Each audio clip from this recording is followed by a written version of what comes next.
her yetene yarım diye vah İdinde bir var olmayın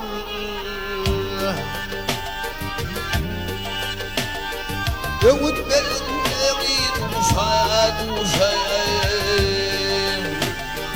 Ahir ölüm gelir başa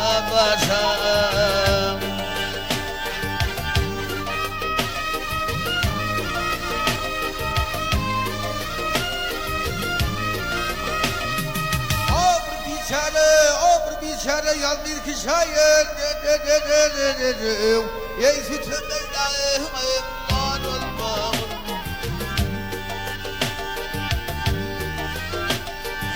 var olmam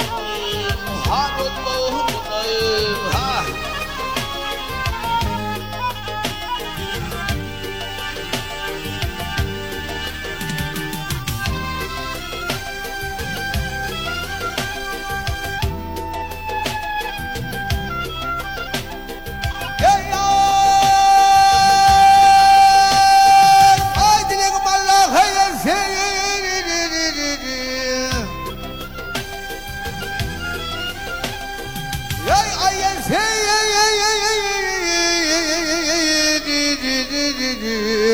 Vakti gâhınnın kavulundan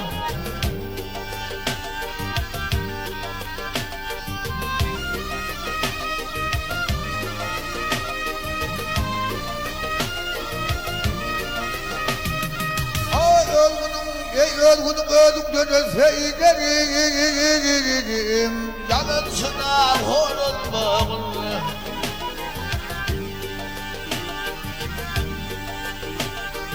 Mansın kuli yoksun yanay Kurban geçer bulma gelen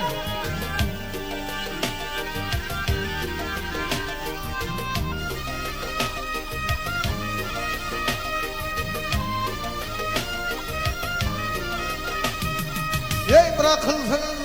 bırakılsın bir veçülerim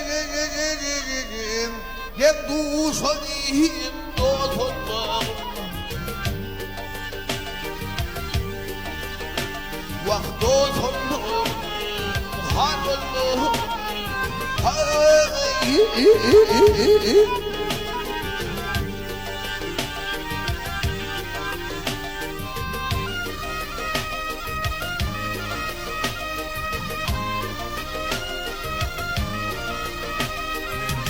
Bırakılsın bir veçülerim Ey tek duş olayım doldurmam Nade kanı yar olmam